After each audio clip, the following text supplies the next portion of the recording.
ফুরফুরার হুজুর যারা গালি দিচ্ছে আমাকে, সেই কটা হুজুরকে বললাম সাবধান হও, আমাকে বাষ্ট হওয়া থেকে রুকো, নাহলে আমি বাষ্ট হলে তোদের বীজ বেগুন উঠে যাবে সব। যে বাজারটা চলছে ওটাও ভেঙে দেবো আমি, যেটুকু চলছে ওটুকু ভেঙে গুড়িয়ে দেবো আমি। আমাকে চিনো না তুমি। আমি ওদিকে বলবো যারা আমাকে ফুরফুরার হুজুররা গালি দিচ্ছ ফেসবুকে এসে জলসায় বসে বসে, অনুরোধ করব ভালো করে দাদা হুজুরের ওসিয়তনামা পড়ো। দাদা হুজুরের ওসিয়তনামায় লেখা আছে কি জানেন? মেয়েদের মাজারে যাওয়া তো দূরের কথা, নিয়ত করাটাও হারাম। কি করা বললাম? নিয়ত করাও হারাম। ওই জন্য ফুরফুরার মাজারে মেয়েদের যাওয়া নিষেধ, মেয়েরা যেতে পায় না। এটা দাদা হুজুরের ওসিয়তনামা। আমার মনে হয় আর 5 বছর পরে যে কটা উঠেছে যারা আমাকে গালি দিচ্ছে, এরা মরে গেলে এদের ছেলেদিকে বলে দিবে যে আমার কবরে মেয়েদিকে চুমু খাওয়া করাবি। হ্যাঁ, আমি হক কথা বললে আমাকে যদি গালি দেয় তো এদের হাল তো এই হবে। এখন থেকে হালে এরকম হয়ে আছে। বড় কষ্টের বিষয়। আমার মুসলমান ভাই সবাই বলুন শিরক থেকে বাঁচবো, জোরে বলুন ইনশাআল্লাহ। আল্লাহর কাছে যতগুলো পাপ আছে পৃথিবীতে, সব থেকে নিকৃষ্টতম পাপ হচ্ছে শিরকের পাপ। আল্লাহ ইচ্ছা করলে সব ক্ষমা করবেন, কিন্তু কেউ যদি জেনে বুঝে আল্লাহর সঙ্গে কেউ কি শরিক করে, সেটা আমার আল্লাহ ক্ষমা করবেন না। আল্লাহর যে ক্ষমতা আছে সে ক্ষমতা আর কারুর আছে। এখন তো বড় কষ্ট লাগে, আমাদের সমাজ তো আমাদের দ্বারা চলে না। কি দ্বারা চলে? হাদিসুন নিসায়, মেয়েদের হাদিসে চলছে। মেয়েদের হাদিসে চলেনি, মেয়েদের হাদিসেই চলছে। আর বড় কষ্ট এটাই যে আপনি আপনার ইমামের থেকে বেশি প্রাধান্য দিয়েছেন আপনার বিবিকে। সে যে ফতোয়া দিবে সেটাই তোমার জন্য কার্যকারী, মৌলবীর ফতোয়া কার্যকারী নয়। ওই জন্যই তো আমাদের এই হাল। আমি কালকের জলসায় বলেছি, দেখুন নারীদিকে আল্লাহ তাআলা এত সুন্দরভাবে সৃষ্টি করেছেন, গোটা কোরআনে একটাও সূরা পুরুষদের নামে নাই, কিন্তু সূরায়ে নিসা নারীদের উপরে আল্লাহ একটা পুরো সূরা অবতীর্ণ করেছে নারীদের ইজ্জতের উপরে। জোরে বলুন সুবহানাল্লাহ।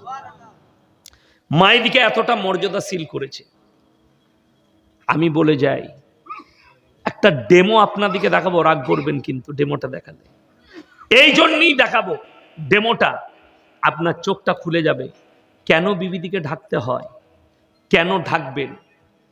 বেঈমান কাফের কিছু বলছে, এখন কিছু দল বেরিয়েছে।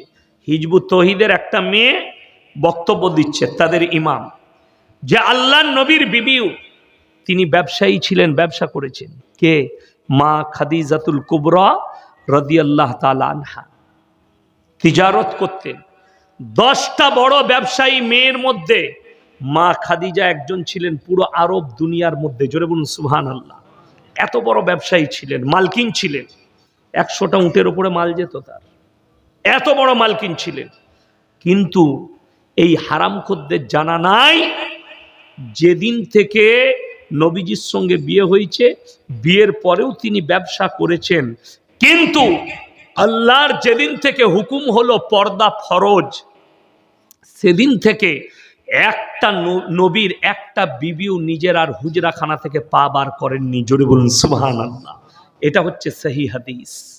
তিনারা আর কেউ নিজের হুজরাখানা থেকে বের হননি যেদিন থেকে পর্দার হুকুম হয়েছে। ওই জন্যে বলি, রমজান মাসে আমার একটা জলসা ছিল বহরমপুরে, আমি জলসা করতে এসেছি, তো সময় পাই না। রমজান মাসে মাদ্রাসার আদায় থাকে, হাওড়া, হুগলি, মেদিনীপুর, 24 পরগনা আদায় করি। তো জলসায় এসেছি বহরমপুরে, কিছু আদায়ও করলাম। আমার বন্ধু আছে, গত বছরে মনে হয় মুফতি জার্জিস সাহেব এসেছিলেন না এখানে? হ্যাঁ, মুফতি জার্জিস হোসেন সাহেব, বেলডাঙ্গা জালিলিয়া মাদ্রাসার প্রধান শিক্ষক। উনি আমার খুব কাছের মানুষ, অন্তরের মানুষ, বন্ধু মানুষ। জালিলিয়া মাদ্রাসা একটা সব থেকে পুরনো মাদ্রাসা উত্তরবঙ্গের, 108 বৎসর না 111 বৎসর আগেকার মাদ্রাসা। ওই মাদ্রাসার প্রধান শিক্ষক। তো আমি ওনাকে ফোন করলাম যে ভাই আপনার মাদ্রাসায় গিয়ে ইফতারি করব, বলে আসুন। আমি গেলাম, ইফতারি করলাম। তো আমার মনে মনে হলো কবে সময় পাবো জানি না, এই তো আপনার 25টা রোজা হয়ে গেছে, তাহলে বাজারটা বাড়ির করেলি। তো মায়ের, স্ত্রীর আর ছেলে পিলেদের কাপড় কিনতে গেলাম আমি, জামা কাপড়। তো সব থেকে বড় দোকান, নতুন দোকান হয়েছে ওইখানে, সেটা হচ্ছে ঝুনকা ক্লথ হাউস। তো আমি যেমনি ঢুকেছি, গেটটা খুলে ঢুকেই দেখছি সব খালা, আমি একা খালি খালু। আমি ভয় খেয়ে গেছি, আল্লাহ কেউ নাই গো। আমাকে দোকানি বললে, মোল্লা আপনি এই সাইডে বসেন, হ্যাঁ দেখেলেন। আমি তাড়াতাড়ি কাপড় বেছে নিয়ে যা হয়েছে না হয়েছে ভরে নিয়ে পালিয়ে এলাম। কি বলে দিই এরপর? রাগ করবেন না, আমরা দু বন্ধু বসে আছি চায়ের দোকানে, এর সঙ্গে ইয়ার্কি হয়। একে আমি ইয়ার্কি মেরে যদি জিজ্ঞেস করি, হ্যাঁ বে তোর বইয়ের ব্লাউজের সাইজ কত, ই আমাকে মারবে না মারবে না? কথা বলে না, এ হাসো না, মারবে না মারবে না? ইয়ার সঙ্গে বন্ধুত্বটা থাকবে না, খতম হবে, খতম হয়ে যাবে, শেষ হয়ে যাবে, খালি এই প্রশ্ন করার কারণে। এটা আপনার গায়ে লাগা কথা, যেহেতু খুব খারাপ কথা ইয়াসিন বলে ফেলেছে। এরপর বলে দিই, আপনার বউকে আপনি বাজারে পাঠিয়েছেন, যাও কালিয়াচকে গিয়ে, না হলে মালদায় গিয়ে বাজার করে নিয়ে এসো। একটা মরদ মানুষ দোকানে বসে আছে, তোমার বউ গিয়ে বলছে দাদা 32 সাইজের ব্লাউজ দেন তো। ওইখানে লজ্জা লাগেনি যে তোমার বউ সাইজ বলে ব্লাউজ কিনছে? ইয়াসিন তোমাকে জিজ্ঞেস করেছে তোর বউয়ের ব্লাউজের সাইজ কত, খুব খারাপ লেগে গেল। আর তোর বউ বাজারে পাঠিয়েছ বউকে, সে তার নিজের ব্লাউজের সাইজ বলছে একটা পর পুরুষকে, তোমার লজ্জা লাগেনি? আরো একটা ডেমো শুনেলেন, এটা একটা গায়ে লাগা কথা। দ্বিতীয় একটা গায়ে আঙারের মতো জ্বলবে। তুমি দাঁড়াও তো, দাঁড়িয়ে যাও। এই যে ছেলেটাকে দেখতে পাচ্ছেন, বাবুকে, আপনারা বলুন এর পেট কেউ দেখতে পাচ্ছেন? ইমানদারির সঙ্গে বলবেন, এর পিঠ কেউ দেখা যাচ্ছে? বলুন, কাপড় দিয়ে ঢাকা। বসে যান। আপনারা যতজন বসে আছেন সবারই শরীরও ঢাকা আছে, পিঠও ঢাকা আছে। সকালবেলায় মোটরসাইকেলে বউকে নিয়ে সুজাপুরে বাজার করতে যাবে কাপড় কিনতে, তোমার গোটা গা ঢাকা, আর তোমার বইয়ের প্যাটও বেরিয়ে আছে আর পিঠও বেরিয়ে আছে। আমি বললে খারাপ, আমি বললে নোংরা মলবি, তোমার লজ্জা লাগে না? ইসলাম স্বীকৃতি দিয়েছে নারীদিকে, ওয়াদরিব খুমুরিহিন্না আলা জুনুবিহিন, হে নারী তুমি পর্দা নির্ধারিত করো, কোনোদিন ধর্ষিতা হবে না, লাঞ্ছিত হবে না। যতগুলো ধর্ষণ এই ভারতে হয়েছে, দিল্লি থেকে কলকাতা, কলকাতা থেকে উত্তরপ্রদেশ, যতগুলো ধর্ষণ হয়েছে তার 80% পোশাকটা দায়ী, নারীর পোশাক তার জন্য দায়ী। খুব ভালো করে বুঝবেন, ইসলাম এত সুন্দর, নারীদিকে পরিপূর্ণভাবে ঢেকে দিতে বলল, ঢেকে নাও। আজকে কষ্ট, আমি যে দেশে বাস করছি, ভারতের মানুষ আমি, কষ্টটা বুকের ভেতরে গাঁথা আছে। আমাদের দেশে যদি কেউ এয়ারপোর্টে আর রেল স্টেশনে ন্যাংটো ঘুরে বেড়ায়, তাকে কোর্টে কেস লড়তে হয় না। কিন্তু একটা আমাদের মুসলমান মা, সে যদি বোরকা পরে কলেজে যায়, তাকে কোর্টে যেতে হয় কেস লড়ার জন্য। এটাই কষ্টের। কেন? আপনি প্রতিবাদ করতে পারেননি, বড় কষ্ট লাগে। আপনি চলুন, আমি সেদিনে খুশি হয়েছি। এক সপ্তাহ আগে আমি আসছিলাম ট্রেনিং জলসায় এসছিলাম, আমি ফারাক্কায় নেমেছিলাম। কোথায় এক জায়গায় জলসা ছিল এই এলাকাতেই, গাড়ি করে নিয়ে গিয়েছিল আমাকে। যাই হোক, বর্ধমানে যখন চাপলাম, বালুরঘাট এক্সপ্রেসে একজন একদম ফুল দাড়িওয়ালা একটা জিআরপি অফিসার আমাকে সালাম দিলে আর বললে, হুজুর আপনার বিরাট বড় ভক্ত, আমি খুব ভালোবাসি। আল্লাহর কৃপায় আমি লড়াই করে জিতে আজকে দাড়ি রাখতে পেরেছি অফিসার হয়ে। আমি মনে জোরে বলুন সুবহানাল্লাহ। আমি তার উপরে খুশি। আপনি বলুন, আমাদের মুসলমান ছেলেরা ডিফেন্সে চাকরি করতে গেলে দাড়ি রাখতে পাই না, ঠিক বললাম না ভুল বললাম? এটার জন্য দায়ী মোদিজি নয়, এটার জন্য সরকার দায়ী নয়, খুদ মুসলমান নিজেরা দায়ী। কেন? 10টা ছেলে ইন্টারভিউ দিয়েছে, 10টা মুসলিম ছেলে, তারা ডিফেন্সে চাকরি করবে, একজনের দাড়ি, 9 জনের দাড়ি নাই। ভোটটা কার বেশি? কথা বলেন, 9-এর না 1-এর? 9-এর। তো অফিসার কি বলবে, এই তোর একা ইসলাম, এদের 9 জনের ইসলাম না, এরাও তো মুসলমান, তুই দাড়িটা কেটে আয়? বলবে না? বলবে না। ওই জন্যে কেন যোগীকে গালি দিচ্ছেন? দায়ীটা হচ্ছে তুমি। আমাদের দেশের পাঞ্জাবিরা, তারা যেখানেই চাকরি করুক, পুলিশের হোক আর ডিফেন্সের, না তাদের দাড়ি কাটাতে পারে, না তাদের পাগড়িটা নামাতে পেরেছে, ঠিক বললাম না ভুল বললাম? আর তুমি মুসলমান, তোমার জমিরকে বিক্রি করেছো দাড়ি চেচে, তোমার জমিরকে বিক্রি করেছো নামাজ ছেড়ে। এরা জানে মুসলমান নামাজ যখন পড়ে না, এদের জন্য নামাজ বাধ্যতামূলক নয়। অথচ আল্লাহর নবীর হাদিস, যার নামাজ নাই তার ইসলাম নেই। তুমি মাঠে থাকো আর রেল স্টেশনে থাকো, নামাজের সময় হলে নামাজটা আদায় করে নাও। আমি জানি কাকে গাল দিবে। আমি তো এই তো গাড়িতে আসছিলাম শতাব্দী এক্সপ্রেসে, বললে বিশ্বাস করবেন না, আমি গিয়ে যারা খাবার দেয়, শতাব্দীতে খাবার আছে, টিফিন ফিফিন খাবার সব দেয়, ডিনার দেয়, তো বাইরের কেউ চাপতে পারে না। 3টে স্টপেজ, বর্ধমান, বোলপুর, ফারাক্কা, মালদা, 4টা স্টপেজে আমি এখানে পৌঁছে গেলাম। শুনেলেন খাবার দেয়, আমি বললাম উজু করব, তো তারা পানিও দিলে, গেটে উজু করেলেন। এমন একটা ভালো নতুন চাদর দাও, বিছিয়ে নামাজ পড়ব, তো বলে নেই। তো আমি বাড়ি থেকে লুঙ্গি এনেছিলাম নামাজ পড়ার জন্য নতুন, এখনো ব্যাগে ভরা আছে, এক সাইডে বিছালাম। তারা বললে সামনে এই ট্রেটা নামিয়ে দিচ্ছে, আপনি নামাজটা পড়লেন। কত ভক্তি বলুন, হিন্দুদের লোক, জোরে বলুন সুবহানাল্লাহ। আপনি যদি নামাজি হন, আল্লাহ আপনার সহায় থাকবে। আপনি যদি পরেজগার হন, আপনি যদি আল্লাহকে মন থেকে ডাকেন, নামাজের সময় হলে আল্লাহ ঠিক নামাজের জায়গা তোমার জন্য বার করে দিবে। আর তুমি যদি বেনামাজি হও, তুমি যদি এক ওয়াক্তের নামাজি হও, তুমি সুযোগে থাকো যে সালা নামাজটা না পড়তে পারলেই ভালো হয়, তাহলে তোকে আর নামাজই পড়তে হবে না, সুযোগ খুঁজলে। কথাটা বুঝতে পারেননি? ওইটাই কষ্ট। আমার ভাই সবাই 5 ওয়াক্তের নামাজ পড়বেন তো? জোরে বলুন ইনশাল্লাহ। বিবিদিকে তারবিয়ত দেন। আমাদের দেশের লোকের কি চিন্তাধারা জানেন? একটাই চিন্তাধারা, যে স্বামী যদি বেনামাজি হয়, স্ত্রী যদি বেনামাজি হয়, বিটি যদি বদ্দিন হয়, তার বাপকে জাহান্নামে নিয়ে যাবে, তার ভাইকে জাহান্নামে নিয়ে যাবে, তার স্বামীকে জাহান্নামে নিয়ে যাবে। আমার ভাই শুনেলেন, এই ব্যাখ্যাটাই ভুল ব্যাখ্যা। জাহান্নামে নিয়ে যাবে তখন যদি স্বামী স্ত্রীকে দাওয়াত না দেয়, স্বামী যদি, পুরুষ যদি তার বোনকে দাওয়াত না দেয়, পুরুষ যদি তার মেয়েকে দাওয়াত না দেয়, তখন যদি কেউ দাওয়াত দেয় স্ত্রীকে, তুমি নামাজ পড়ো, তুমি রোজা রাখো, তুমি ভালো হও, হ্যাঁ, বদ্দিন হইও না, এই ফটো নিয়ে কি করবে তুমি?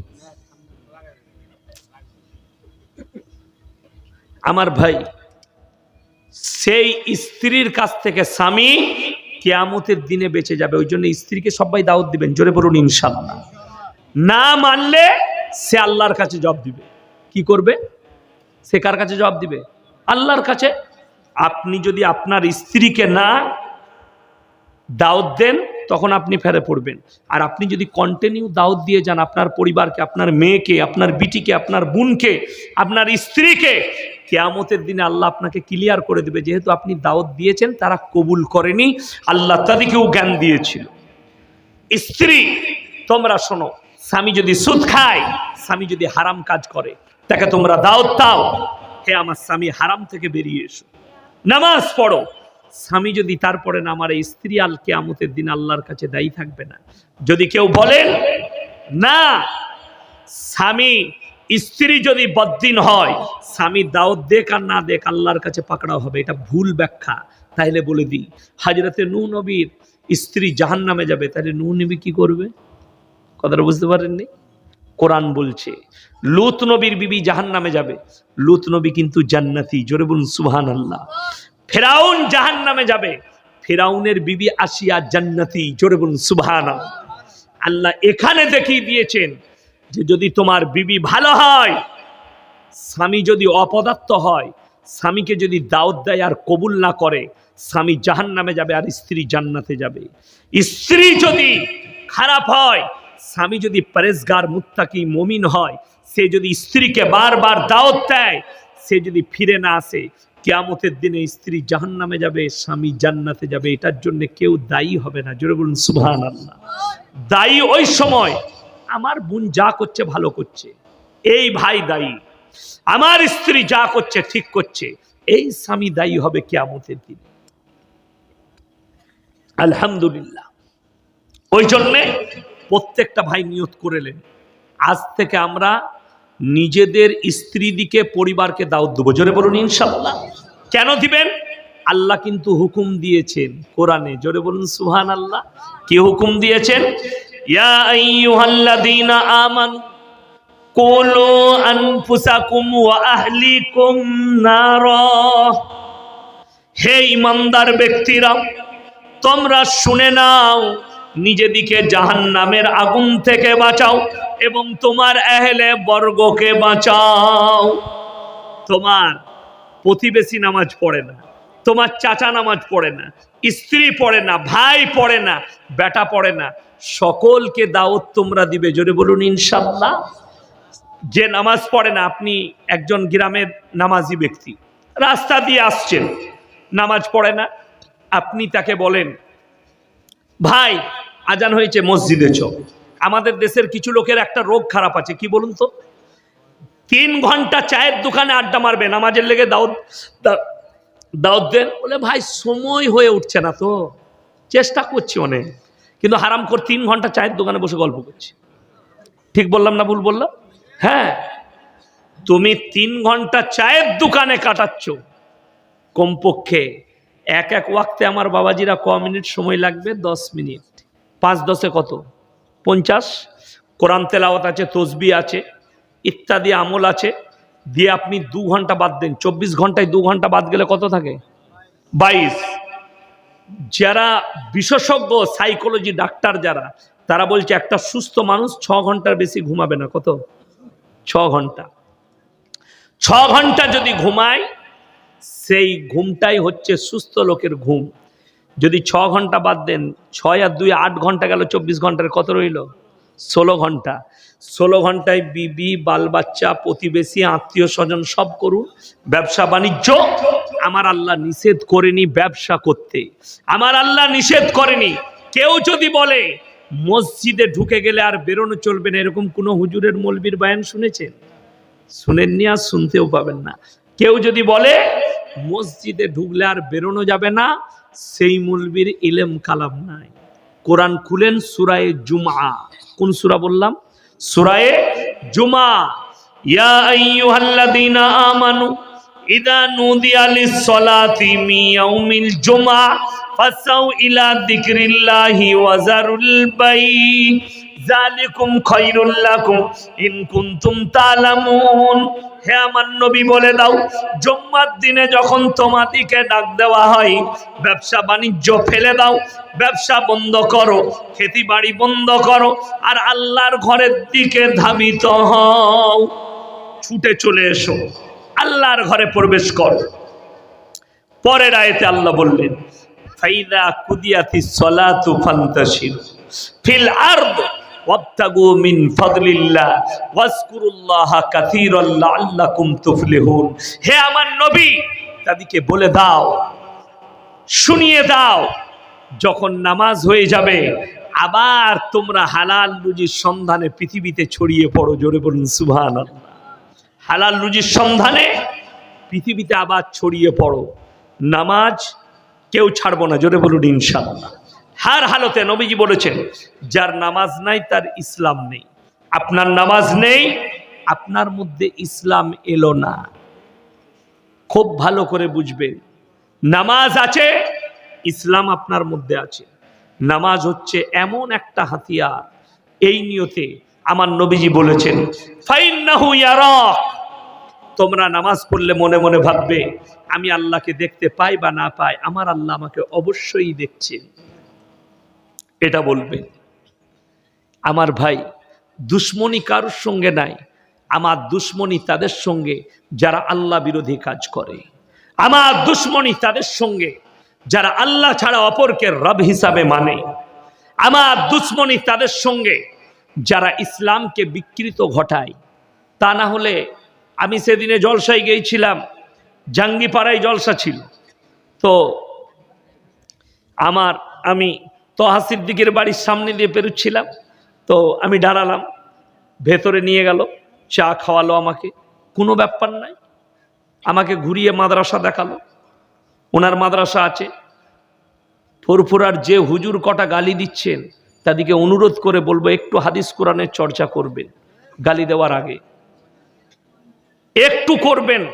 আর যদি মাদ্রাসা না খুঁজে পান, কমপক্ষে তোয়া হুজুর একটা মাদ্রাসা করেছে বাড়িতে, তার মাদ্রাসায় গিয়ে দারাসে বসবেন আলেমদের কাছে, দিয়ে বলবেন বুখারী শরীফের ওই হাদিসগুলো দেখান যেগুলোতে মুনাফেক হওয়া যায়। একটু বলবেন, তাহলে পেয়ে যাবেন যে গালি কাকে দিতে হয়। আপনাকে বলবো কাফের কাকে বলে। আপনারা পীরের আওলাদ, সাধারণ মানুষ তো আমার কাছে বলছে, সাধারণ মানুষ, আপনারা কমেন্টগুলো দেখেন, সাধারণ মানুষ বলছে এদের মধ্যে ইলেম কালাম নাই। ওটা আমাদিকে খারাপ লাগছে। তোমাদের নিজের ক্ষতি হচ্ছে ইয়াসিনকে গালি দিয়ে, আমার ক্ষতি হয় নাই। আল্লাহর নবীকে যারা গালি দিয়েছিল ক্ষতি তাদের হয়েছিল, নবীজির কিচ্ছু হয়নি। নবীজি কাবা ঘরে কোরআন পড়ছে, হ্যাঁ, ওরা ফতোয়া দিচ্ছে ইয়াসিনের বায়ান শোনা যাবে না। মানুষ তত আমার বায়ান শুনবে, আর ইনশাআল্লাহ হক পথে আসবে, আর আমি হকের দাওয়াত আমার মৃত্যুকাল পর্যন্ত দিয়ে যাব। জোরে বলুন ইনশাআল্লাহ। আপনারা দোয়া রাখুন, আপনাদের জন্য আমি দোয়া রাখবো যে আল্লাহ আপনাদেরকে হকে টিকিয়ে রাখুক। ইয়াসিন যদি মরে যায়, এখানে দেখছেন মাদ্রাসার কত তালবিল ইলম এসছে, এইগুলো সব আমাদের সম্পদ। আলতাফিয়া মাদ্রাসা আছে, সুজাপুর মাদ্রাসা আছে, আপনার তার পাশে মোসেমপুর মাদ্রাসা আছে, এইগুলোতে বড় বড় মাদ্রাসা মালদায় আছে। এই মাদ্রাসাগুলোয় যে বাচ্চাগুলো হচ্ছে, এগুলো আমাদের সম্পদ, আমাদের উত্তরসূরিয়ারা। আমি মরে যাব, আল্লাহ আর একজনকে দাঁড় করাবে। আমি চলে যাব, আর একজন আসবে, আর একজন চলে যাবে, আর একজন আসবে। এটা তো দুনিয়ার পরম্পরা আল্লাহ করেছে। এক জামানায় আপনারা আপনাদের দাদু যদি বেঁচে থাকে জিজ্ঞেস করেন গা, আমার বাপের আমার থেকে বেশি পাওয়ার ছিল জলসা। তখন মোবাইলের যুগ ছিল না, নাহলে শওকত সাহেব কি জিনিস ছিল এই বেরেলি মাল কটা বুঝতে পারত। হাওয়ার মতো উড়ে গেছে আমার আব্বাজি। আর গোলাম আহমদ মোর্তজা সাহেব মরহুম, আল্লাহ জান্নাতি করুক, বলুন আমিন। আমার আব্বাজি বেঁচে আছেন, উনি দুনিয়া ছেড়ে চলে গেছেন। মেদিনীপুরের একটা গ্রামে জলসায় গিয়েছিল, আমি নাম লুবো না গ্রামটা। তখন আমি বাচ্চা ছেলে, গল্প শুনেছি, আমি সেই গ্রামটাই জলসা করেছি। বেরিয়ে জেনারেটর ভেঙে দিয়েছিল কারা? এই সুন্নিরা, সিন্নিখোররা। এবং গোলাম আহমদ মোর্তজা সাহেব আর আমার আব্বাজি ধান ক্ষেতের মাঠ দিয়ে লুকিয়ে লুকিয়ে গিয়ে ট্রেন ধরে এসেছিল। সেই গ্রামকে আল্লাহ আজকে পরিবর্তন দিয়েছে। জোরে বলুন সুবহানাল্লাহ। আমি যখন প্রথম জলসায় গিয়েছি, আব্বাজানের মুখ থেকে শুনেছি, আমি তো ভয়ে দাওয়াত লিখছিলাম না। তারা এক জায়গায় এসে দেখা করলো, হুজুর অসুবিধা নাই, আপনি আসুন। গেলাম, একটা বৃদ্ধ বাবাজির সঙ্গে দেখা, মসজিদে বসে আছেন। হ্যাঁ গো, তুমি শওকত সাহেবের ছেলে? জি। তিনি হাত দুটো ধরে কেঁদে বললেন, আল্লাহ আমাকে কবুল করেছে। আমি সর্বপ্রথম শওকতকে লাঠি নিয়ে মারতে গিয়েছিলাম, আমার বয়স 95 বছর। এখন তিনি আমার অন্তরের মানুষ।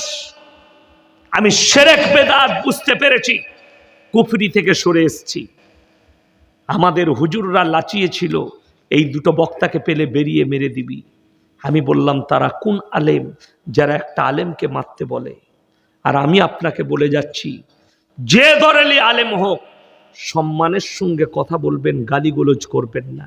যেহেতু আল্লাহ তার মধ্যে যে কোনো ইলিম দিয়েছে, কোরআন আছে, গালিগোলজ করবেন না। আমার সঙ্গে হচ্ছে, আমাকে গালি দিচ্ছে, আমি বুঝে নেব। ফুরফুরার হুজুর দিকে কেউ গালি দিবেন না, তারা পীরের আওলাদ, তারা ভুল করছে, আল্লাহ তাদের জবাব আল্লাহর তরফ থেকে আসবে, তারা হক বুঝতে পারবে। ওই তো বললাম, একজন পীরজাদা বলেছেন যে ইয়াসিন কিয়ামে বসেছিল, দাঁড়ায়নি, তো কি হয়েছে? সে বসে বসে নবীকে দরুদ পাঠ করেছে, তা বলে তাকে লাদ মেরে স্টেজ থেকে ফেলে দিবে? আর আমি যদি বলি, কিন্তু আমি এ ভাষা বলবো না, আমি একটাই কথা বলেছি যে তুই নিজের শরীরটাকে একবার আয়নাতে দেখবি। তুই যে আমাকে ফেলবো বলছিস, আমার পায়ের সমান তোর শরীরটা, তো আমাকে ফেলবি কি করে লাদ মেরে? তুই তো নিজে পড়ে যাবি। কষ্টের বিষয় এটা, আমি হাসির কথা বললাম, কিন্তু দুঃখ হচ্ছে আপনাদিকে বলে যাই, কেউ যতগুলো ভাই বসেছেন, আপনার স্ত্রীকে গালি দিবেন না, প্রতিবেশীকে গালি দিবেন না, সন্তানকে গালি দিবেন না, বোনকে গালি দিবেন না, বিটিকে গালি দিবেন না, ভাইকে গালি দিবেন না, প্রতিবেশীকে গালি দিবেন না। আপনার ঘরে যে কাজের লোক আছে তাকেও গালি দিবেন না। আমি কিরকম লোক, ইয়াসিন কি আর ইয়াসিনের বাপ কি, এই গুটকাখোররা কি বলবে? আমার একটা কার্টুন তৈরি করে দিয়েছে, ইয়াসিন ডাবচোর, দিয়ে মনে করছে দিনকে রুখে দেবো। আমি কি লোক, আমার ড্রাইভারকে দেখে তোমরা অনুভব করো। তোরা একজনাকেও পরিবর্তন করতে পারিসনি, গাল আর গোলস শিখাইছিস। যে ছেলেটা লরি চালাতো, হাতে বালা পরতো, আমার ড্রাইভার, আজকে আসেনি বলে তাই। এখন আমার থেকে, আমাকে তো আল্লাহ দাড়ি দেয়নি, তার চাপ দাড়ি। জিজ্ঞেস করুন যারা দেখেছে, জীবনে মাদ্রাসার মুখ দেখেনি, তাকে আমি কোনোদিন দাওয়াত দিইনি। কথা শুনেলেন, এরপরে সঙ্গ দোষে লোয়া ভাসে। যদি সঙ্গ ভালো হয়, লোয়াটাও ভেসে যাবে, মানুষটাও ভালো হবে। আমি কি মানুষ? আমি জীবনে আমার ড্রাইভারকে বলিনি যে তোকে গাড়ি থেকে নামিয়ে দেবো, দাড়ি রাখ। আমি জীবনে দাওয়াত দিই নাই তাকে। কেন? সে জালসায় আমার বয়ান শুনেছে। যখন গাড়ি চালাতো, হাতে বালা, এক হাতে সুতো, একটা চেন, সালমানের মতন, চুলের কাটিং আলাদা, জিন্সের প্যান্ট আর গেঞ্জি। আমি তাকে কোনোদিন নিষেধ করিনি। সে একদিন হঠাৎ দেখছি লুঙ্গি আর পাঞ্জাবি পরে চলে এসছে। আমি কি হলো রে? হাতে দেখছি বালাও নেই, হাতে দেখছি চেনও নেই, হাতে দেখছি আপনার দড়িও নেই। কি হলো? বললে হুজুর, আমি কালকে যা বয়ান শুনলাম আপনার, আমার ভয় লেগেছে, আমি আর কোনোদিন এসব করব না, আজ থেকে আর দাড়ি কাটবো না। আমি নামাজে, মাগরিবের নামাজে আল্লাহর কাছে চোখের পানি ফেলালাম, আল্লাহ তুমি কবুল করেছো, জোরে বলুন আমিন। আজকে তাকে দেখলে মৌলবি ছাড়া ধরতে পারবে না। আর এদের ভাষায়, এদের ব্যবহারে, এদের চেলা চম্পটরা প্রত্যেক দিন 100 জন মা বোন তুলে ফোন করে গাল দিচ্ছে। এদিকে পীর বলেন, আমি চিন্তা করি এই সুন্নি বেরেলি, এদের চরিত্র যদি এত খারাপ হয়, আহমদ রাজা খান বেরেলি সে কতটা চরিত্রহীন ছিল, তারপরে এরা এরকম হয়েছে। এদের যে বড় পীর, তার চরিত্র নিশ্চয় খারাপ ছিল বলেই এরা এত নোংরা হয়েছে। এরা গালিগোলজ দিচ্ছে, কোরআন হাদিসের দলিল নেই। ভাই, কোরআন হাদিসের দলিল দে না। কিয়ামের দলিল কিছুই নাই, খালি বলছে দরুদ। ওটা তো দরুদই নয়। তুই যে কিয়ামটা দরুদ, ওটা প্রমাণ করা। কিয়ামটা তো, কিয়াম কে বললে করা যাবে না? হ্যাঁ, আপনারা বলছেন কিয়াম করা যাবে না, কিয়াম করা যায়। কিয়ামের মানে কি? কিয়ামের মানে দাঁড়ানো। কিয়ামের মানে কি? দাঁড়ানো। তো আমরা নামাজে তো কিয়াম করি, করি না? নামাজে দাঁড়াই না, নিয়ত বাঁধার জন্যে নামাজে দাঁড়ায়, তো কিয়াম করা হলো। কিন্তু দাঁড়িয়ে নবীকে সালাম পাঠানোর দুটো মাতলাব বললাম। এক হচ্ছে যেটা পড়া হয়, এটা যে দরুদ, তার হাদিস কোরআন থেকে প্রমাণ দাও। দ্বিতীয় নম্বর, এই নিয়তে পড়া যে এটা আল্লাহর নবী হাজির নাজির, আল্লাহর নবী আলিমুল গাইব, গাইবের খবর জানেন। এই দুটো বিশ্বাস করে যারা পড়বে, সম্পূর্ণ হারাম, কোরআন বিরোধী কাজ, রসুল বিরোধী কাজ, আল্লাহ বিরোধী কাজ। তার তিনটে দলিল দিলাম। এক হচ্ছে আল্লাহর নবীর বিবি মা আয়েশার উপরে ব্যভিচারের তহমত লেগেছিল, নবী জানতে পারেনি যে তহমতটা মিথ্যা। যদি হাজির নাজির হতেন, গাইবের খবর জানতেন, তাহলে নবীজি জেনে যেতেন। সশরীরে মিরাজকে অস্বীকার করা হবে, এটা গুটকাকর জিলাপি হুজুরের হুঁশ নেই যে মিরাজ সশরীরে হয়েছে। তা না হলে অস্বীকার করো, তোমার ঈমান নষ্ট হয়ে যাবে। তৃতীয় নম্বর, সূরা ইউসুফে আল্লাহ বললেন, তোমাকে আমি এই বৃত্তান্ত ওহীর মাধ্যমে জানাচ্ছি, আমি যদি না জানাতাম তুমি এর পূর্বে গাফিল ছিলে। সূরা হুদে আল্লাহ তাআলা এই ধরনেরই দলিল দিয়েছেন। কোরআনে একাধিক দলিল আছেন। বড় দলিল হচ্ছে এই কোরআনটা। আল্লাহর নবী যদি হাজির নাজির হতেন, এই কোরআনে যে আল্লাহ অবতীর্ণ করেছেন, আল্লাহর নবীর আর পৃথিবীর মানুষের অজানা কথাগুলো আল্লাহ কোরআনে জানিয়েছেন। জোরে বলুন সুবহানাল্লাহ। ওই জন্যে আমার ভাই, সবাই 5 ওয়াক্তের নামাজি হব, আল্লাহকে ভয় করব। আপনারা আমার জন্যে দোয়া রাখবেন, আমি আপনাদের জন্যে দোয়া রাখি। যারা আমার বায়ান দেশ প্রবাসী যারা শুনছেন লাইভে, তাদেরকে অনুরোধ করব, আমার পক্ষ থেকে অনুরোধ, কেউ কি গালিগোলজ করবেন না, অশ্লীল ভাষা বলবেন না। ফুরফুরার হুজুররা আমাকে গালি দিয়েছে, আল্লাহর কাছে তারা জবাব দিবে, আমি আল্লাহর উপরে ভিড়ে দিয়েছি। যারা বেরেলবি মৌলবি যারা গালি দেওয়া করেছে ফোন করে একাধিকবার, আমি তাদের জন্য দোয়া করব, আল্লাহ তাদেরকে ক্ষমা করুক, মাফ করুক। আপনারা আমার জন্য দোয়া রাখুন, আমি আপনাদের জন্য দোয়া রাখি। ওয়া মা আলাইনা ইল্লাল বালাগ। আসসালামু আলাইকুম ওয়া রাহমাতুল্লাহি ওয়া বারাকাতুহু। সবাই দরুদ শরীফ পড়ুন। আল্লাহুম্মা সাল্লি আলা মুহাম্মাদিন ওয়া আলা আলি মুহাম্মাদ কামা সাল্লাইতা আলা ইব্রাহিম ওয়া আলা আলি ইব্রাহিম ইন্নাকা হামিদুম মাজিদ।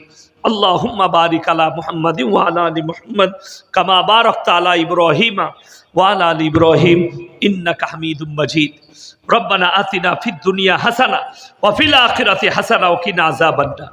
রব্বানা লা তুজিগ কুলুবানা বাদা ইদ হাদাইতানা ওয়া হাব লানা মিন লাদুনকা রাহমা ইন্নাকা আনতাল ওয়াহ্হাব।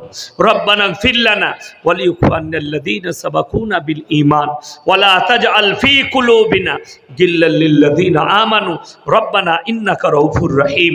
ইয়া আল্লাহ, আমরা গুনাহগার, খাতাকার, বদকার, সিয়াকার, গুনাহকে মাফ করে দাও, খাতাকে দরগুজার করে দাও। আজকের এই মজমায় যে সমস্ত ভাইয়েরা, মায়েরা, বোনেরা আমরা যারা হাত তুলেছি, হাত তোলার পূর্বে বিগত জীবনের সমস্ত সগীরা কাবিরা জাহিরি বাতিনি দিনের দিবালয়ে রাতের অন্ধকারে জেনে অজেনে সমস্ত পাপকে তুমি ক্ষমা করে দাও। আমাদের পূর্বপুরুষ যারা দুনিয়া থেকে চলে গেছে তাদের কবরের দিকে জান্নাতুল ফিরদৌসের দরজা খুলে দাও। ওগো আল্লাহ, আমরা যখন দুনিয়া থেকে যাব কালমার সঙ্গে খাতমা নসিব করো। ওগো আল্লাহ, কিয়ামতের ময়দানকে আসান করে দিও। তোমার রসুলের হাতে হাউজে কাউসার তুমি দান করো। ওগো আল্লাহ, যে সমস্ত ভাইয়েরা আজকে এখানে হাজির হয়েছে, পলসে রাতের ওপরে তুমি আমাদেরকে বিদ্যুতের গতিতে পার করে দিও। আমাদের মধ্যে থেকে যে সমস্ত ভাই মা বোন অসুস্থ আছেন, ইয়া আল্লাহ, তাদেরকে শিফায়ে আমিলা দাইমা মুস্তাফিলা দান করো, আরোগ্য দান করো। যে রাস্তায় চললে তুমি রাজি খুশি হবে সে রাস্তায় আমাদেরকে পরিচালিত করো। যেভাবে চললে তুমি রাজি খুশি হবে সেইভাবে আমাদেরকে পরিচালিত করো। ওগো আল্লাহ, আমরা তো বড় দুর্বল, জানি না তুমি কাকে ভালোবাসো। ওগো আল্লাহ, আজকের এই মজমাকে যে সমস্ত ভাইয়েরা মেহনত করে দিয়েছেন, আল্লাহ তাদের সকলের জানের মালের ইজ্জতের বরকত দাও। এই ক্লাবের ভাইয়েরা যারা বস্ত্র বিতরণ করেছে গরিবকে, অসহায়কে, আল্লাহ যারা কোরআন শিক্ষার উপরে জোর দিয়ে কোরআন বিতরণ করেছে, আল্লাহ এই সমস্ত ক্লাবের সদস্যকে তুমি ইসলামের জন্য কবুল করে নাও। ইনাদের জানে মালে ইজ্জতে বরকত দাও, ইনাদের কারোবারে ব্যবসা বাণিজ্যই বরকত দাও। ওগো আল্লাহ, আরো বেশি বেশি করে দিনের খিদমত করার তুমি তৌফিক দান করো। ফিতনার ফিতনা থেকে, হাসিদিনের হাসাদ থেকে হিফাজত করো, হিংসুকের হিংসা থেকে তুমি হিফাজত করো। যত রকমের বুরাই আছে তুমি হেফাজত করো, যত রকমের ভালাই আছে তুমি দান করো। আমাদের এই টুটি ফুটি দোয়াকে হুজুর পাক সাল্লাল্লাহু আলাইহি সাল্লামের সাদকে তুমি কবুল করে নাও। রব্বানা হামলানা মিন আজওয়াজিনা ওয়া যুররিয়াতিনা কুররাতা আয়ুন ওয়াজআলনা লিল মুত্তাকিনা ইমামা। রব্বানা ওয়ালা তুহাম্মিলনা মা লা তাকাত লানা বি ওয়াফু আন্না ওয়াগফির লানা ওয়ারহামনা আনতা মাওলানা ফানসুরনা আলাল কওমিল কাফিরিন। ওয়া সাল্লাল্লাহু তাআলা আলা খায়রি খালকিহি মুহাম্মাদিন ওয়া আলিহি ওয়া আসহাবিহি আজমাইন বিরহমাতিকা ইয়া আরহামার রাহিমিন। আসসালামু আলাইকুম।